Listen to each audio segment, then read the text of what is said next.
before you watch the video that you're about to watch, I need to put some context into the video to explain how I got to the conclusion I got to that I needed to change the crankshaft sensor, and explain a little bit of the history as to why I thought it needed doing. My Suzuki here, 65,000 miles, 2001, came off the road in 2017 when the gentleman who owned it passed away. It then got parked up for 5 years until I acquired the vehicle. We've since resurrected it. It's got an MOT, it's taxed, insured, and it's been running. I've had 2 issues with it since I bought it. One was an immobiliser issue, where I needed one of these, the key code reader. That's faulty, but it was temperamental in the respect of sometimes it would work, sometimes it wouldn't. So we've bypassed the immobiliser in the ECU, so you don't need that anymore. Second one is, and it doesn't happen for days and days and days, you'll be driving along and the rev counter will just go bop, drop to 0 and then come back up to the revs it was doing, and then it'll drop again, come back up. You take your foot off the throttle, all's well for the rest of the day. And I've been trying to catch it in the act. So Friday I had a load of running around to do in the Jimny, going to collect some bits, and this is the vehicle to do it in, seats down, chuck everything in the back, rather than using my Toyota Yaris hybrid, use a Suzuki. So I drove from my house to Llandudno, which is approximately 15 miles. I went the long way. But before I left, I set my oscilloscope up, and I had a suspicion as to what was causing the rev counter to drop to 0 and then kick back in. So I monitored 3 channels. I monitored engine coolant temperature, I monitored the camshaft position sensor and the crankshaft position sensor, because I know the crankshaft position sensor sends the signal to the ECU for RPM. I'm not sure about the camshaft position sensor, but I know definitely the crank one does. So I went on my 50-mile journey, did what I needed to do in Llandudno, did my shopping. So 15-mile journey, car comes up to temperature, leave it parked in the car park, it heat soaks, I come back to it 20 minutes later, get in it, drive to Llandudno Junction, because I wanted to go to the Toyota dealer to see where Toyota are up to with the build on my GR Yaris that I've purchased. Left there, did another 5 miles up the road to another town, went to the local auto parts store, collected some bits for the Suzuki I'd ordered just to finish the service off. I wanted 4 spark plugs for it. That was all I needed, because I've done everything else. I've done all the fluids and all the filters. The only thing I hadn't done was the plugs. So I picked them up. Then I got a phone call from home to tell me my ignition key blank had arrived. So off home I go. And I decided to go home up the big hill into my village, and it's a steep hill and it climbs for about 2 miles. I'm at the bottom of the hill waiting to turn on because I'm crossing the main road, floor the Suzuki, it gets to about 3,000 RPM and it starts stumbling.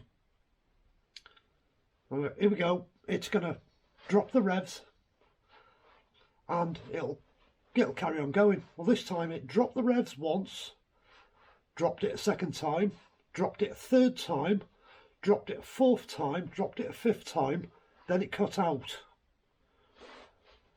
But I've still got the oscilloscope running. So I'm obviously parked at the side of the road, turn the car off, parked up at the side of the road, starts reviewing the last couple of pages on the oscilloscope. And it wasn't the cam sensor that was dropping out, it was the crank sensor. And I saw the 5 dropouts. Then I looked at the coolant temperature, and that was bang on 91 degrees. So I know the history on Suzuki sensors, they can be temperature sensitive when they're beginning to fail, but they don't throw an engine management light and don't set a code, so they can be quite hard to diagnose. Car cooled down, I drove home, got my key blank, went back to Colwyn Bay, 5 or 6 miles from my house, got the key cut, get back in the car, back in the Jimny, I'm going home. Still got the scope running, and I go for the same hill, and I do the same thing, I floor it.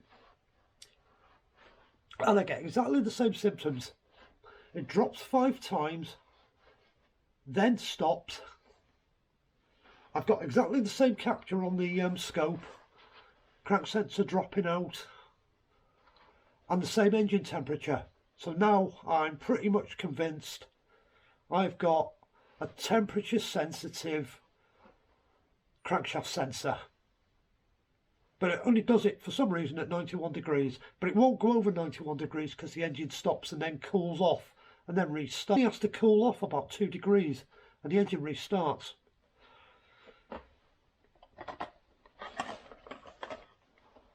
Knowing about this crankshaft position sensor possibility, I blew a bit of money and I bought a Delphi crankshaft sensor, knowing I was going to eventually put the scope on the car when I used it and replicate the fault, which I did. What surprised me is when I pulled this sensor off, that it even worked.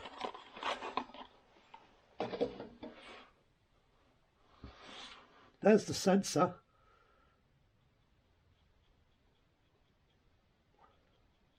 Yeah, it's broken. There's the cam roll. There's the crack in it, all the way round.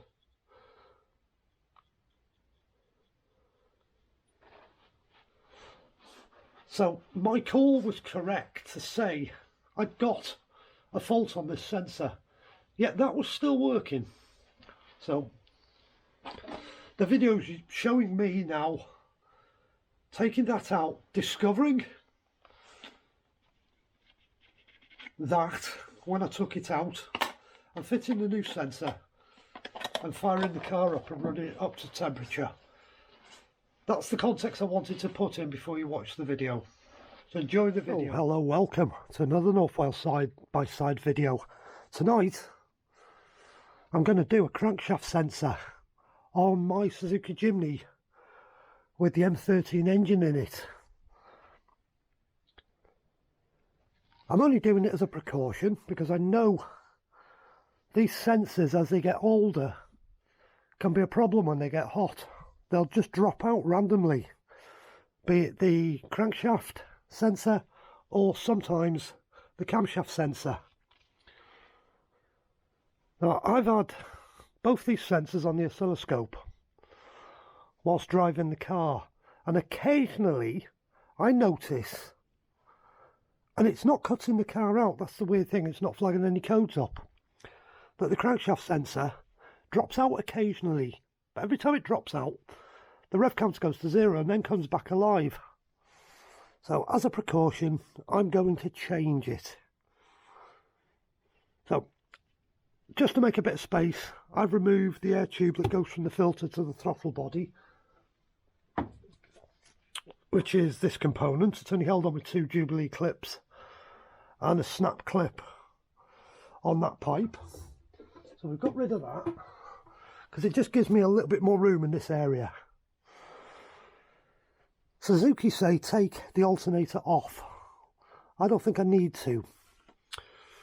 I reckon if I loosen that, take that out, I can then get the belt off and move the alternator down into this space, because the crankshaft sensor lives down there.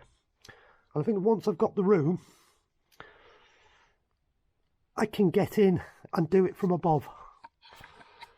So let's see what we can do. Let's find somewhere to put the camera.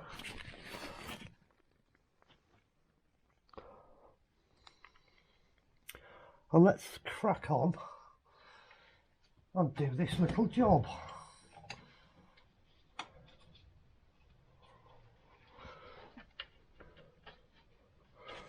That one's 12mm. They're 12mm bolts. And I'm going for 3/8.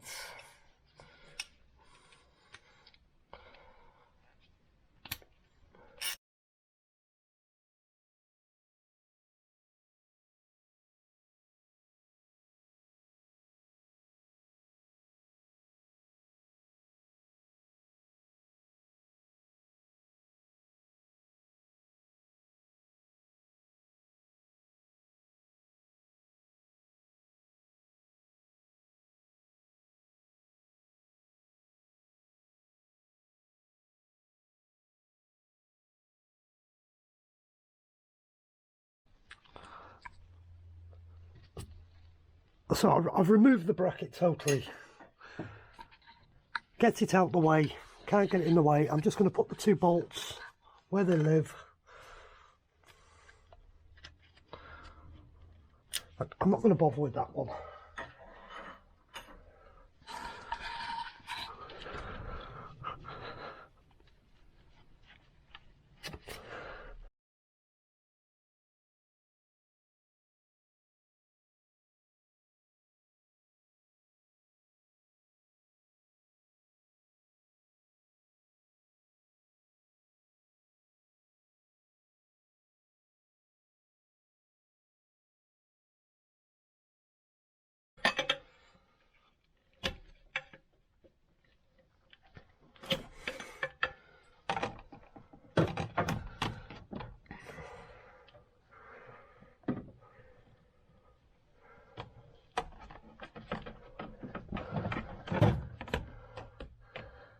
Now I can see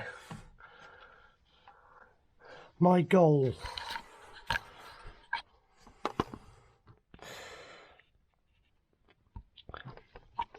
The sensor lives down beneath.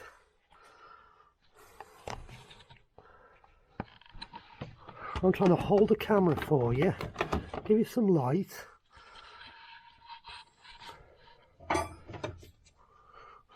Point to the sensor. There's the 10mm bolt, and that is the sensor. Where the pry bar is, that's the sensor I'm going for. So I'm going to remove that now. That's 10mm, and that sensor out.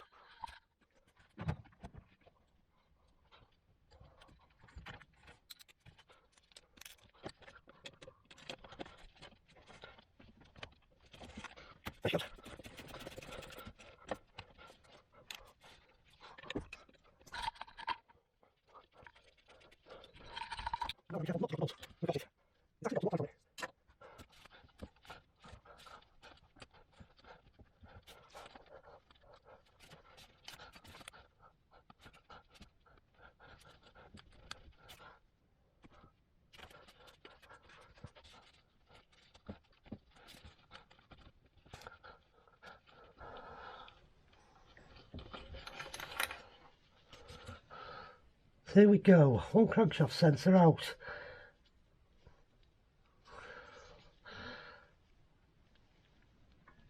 I'll be honest, I'm glad I took it out.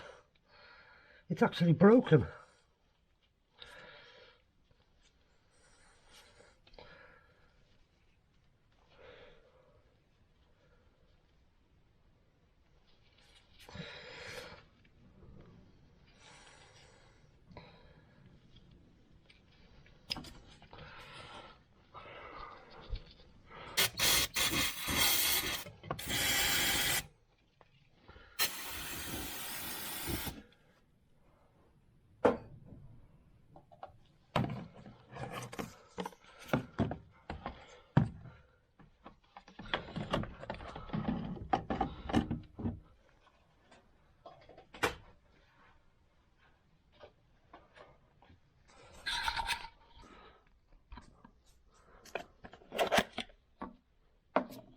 there's the old sensor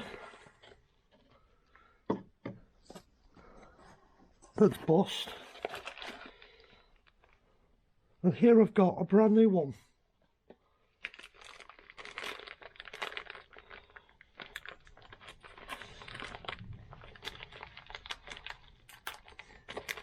Now I've got to pray it's the right one.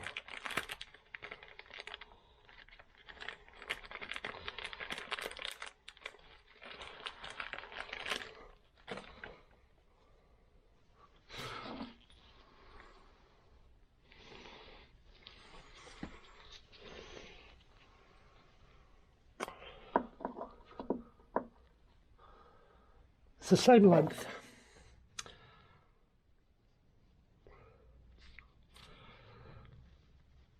The O-rings on it.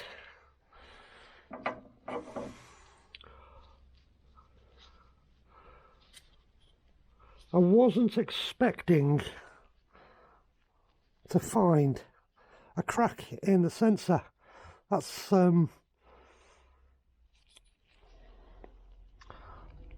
heat that's done that. Not what I expected to find. Far from it.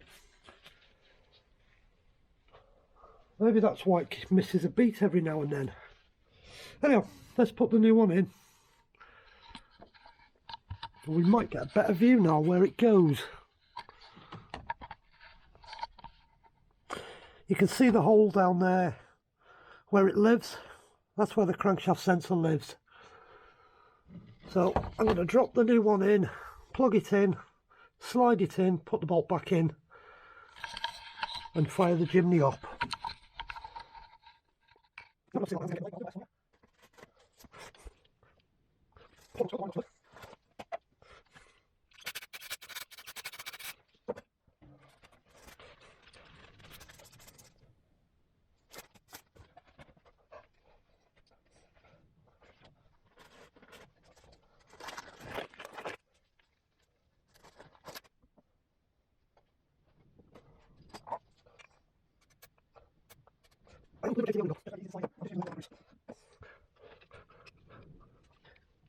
That's looking nice.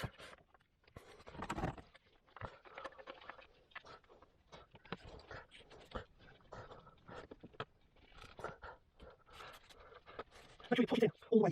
You don't want to roll it on the balls. It's a bit going. I'll just work on it for a few minutes. There you go,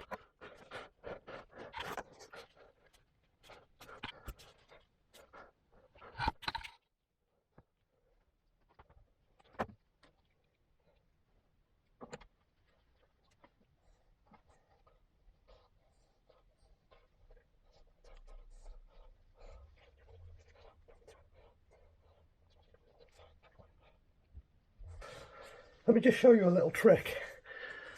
When you're working down in holes,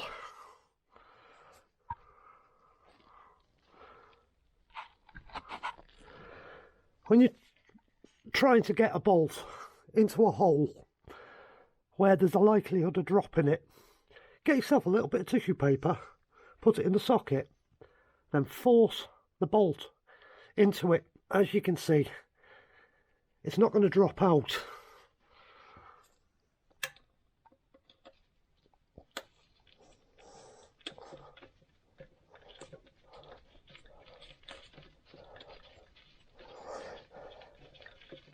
Save you a lot of grief. That could save you a couple of hours looking for a bolt that you've just dropped.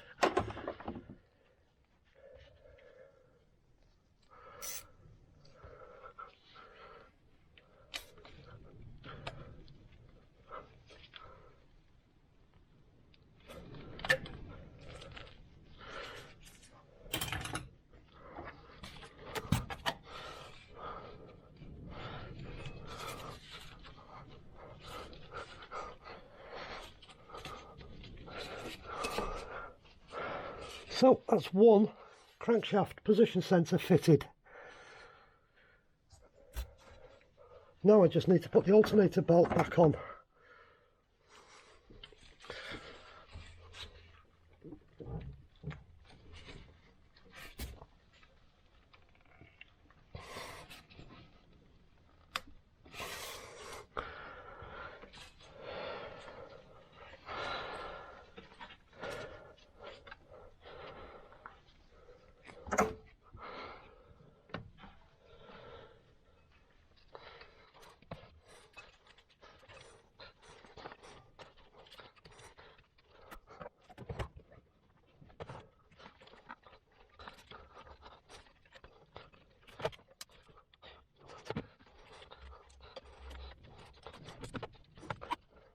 think we've got to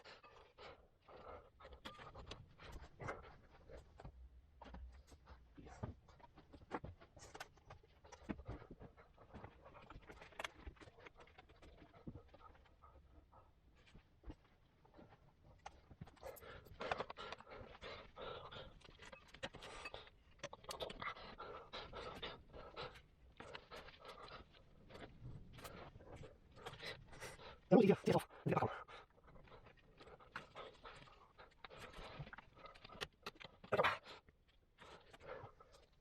All we can do now is put also back on the motor.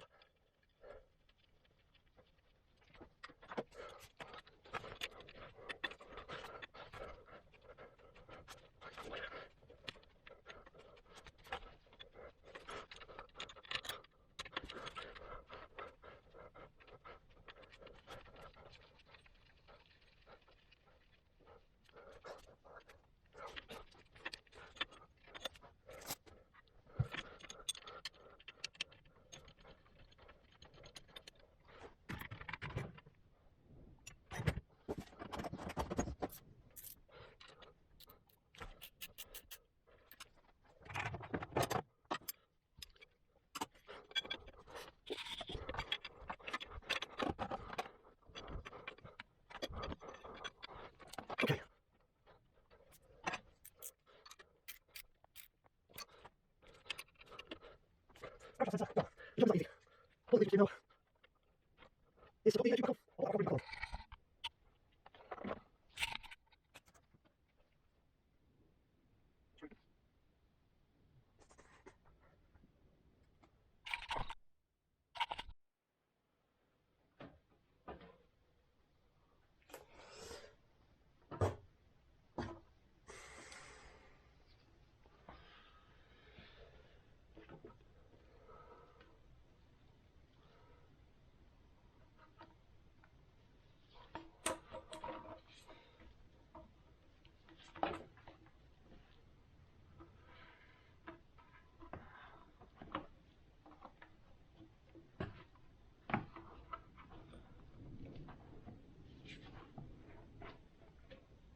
Just make sure you line up the alignment tabs when you put it back on. They're quite obvious, you can see them.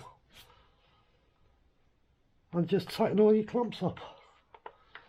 And the job's done, job's finished. So I'll start it up in a few minutes.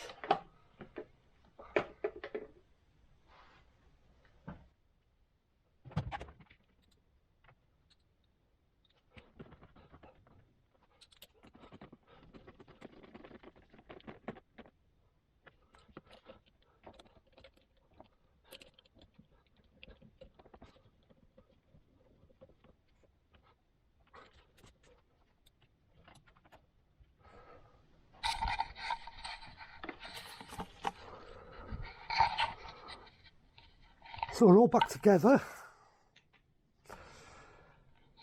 Belts back on, new crankshaft sensors on, wires are on, air tubes are back on, breather pipes back on, everything's tightened down. Let's go and see if she starts. Right, crankshaft sensor's been fitted. Let's see if she starts. Ignition on.